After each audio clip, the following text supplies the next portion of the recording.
for letting me share with you. It's an honor and a delight. It's my second year here, so I've met a lot of you, but some of you I don't know yet. When I'm not momming, Tate and Simon, I'm an environmental law professor and a practitioner, so if you spend some time with me, you will learn that I love the Code of Federal Regulations and long footnotes. But not to worry, that's not what we're doing here tonight.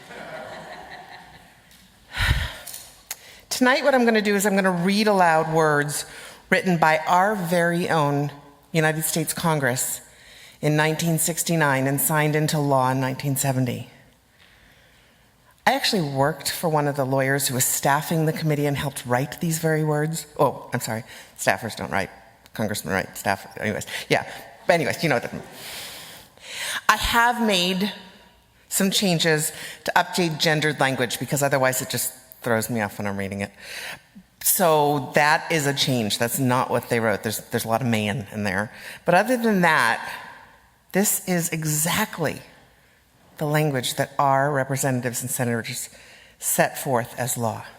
So therefore, I present to you the first sections of 42 U.S. Code, Section 4331, the National Environmental Policy Act. Take a deep breath.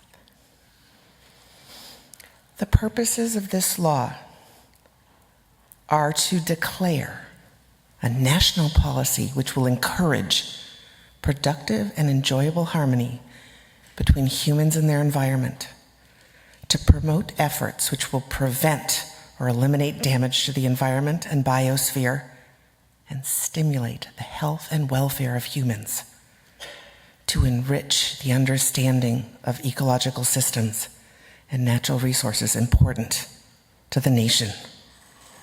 Therefore, a congressional declaration of national environmental policy.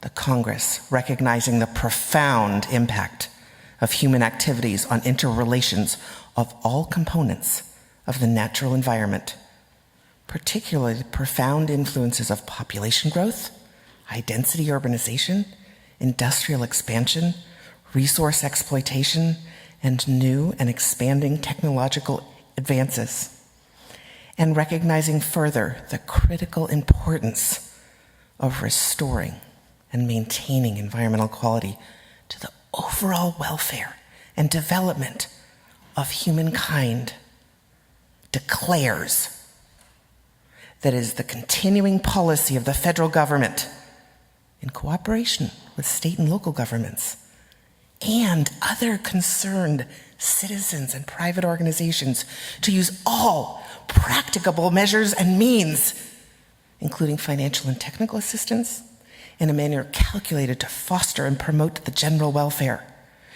to create and maintain conditions under which humans and nature can exist in productive harmony and fulfill the social, economic, and other requirements of present and future generations of Americans.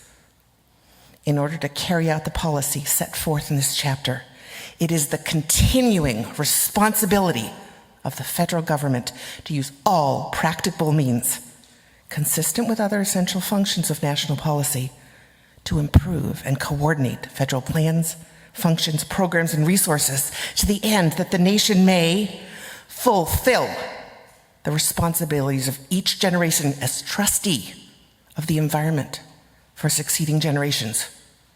Assure for all Americans safe, healthful, productive, and aesthetically and culturally pleasing surroundings.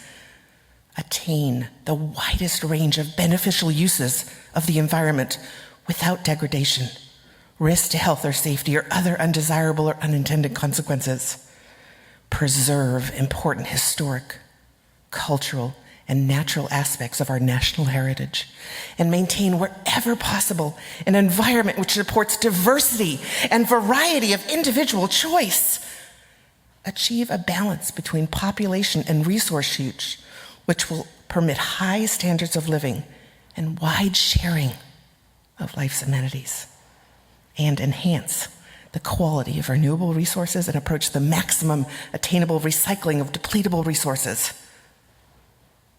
the Congress recognizes that each person should enjoy a healthful environment and that each person has the responsibility to contribute to the preservation and enhancement of the environment. Public Law 91-19, Section 2. Friends, feel free to remind Congress of their words. These are their words. Thank you very much.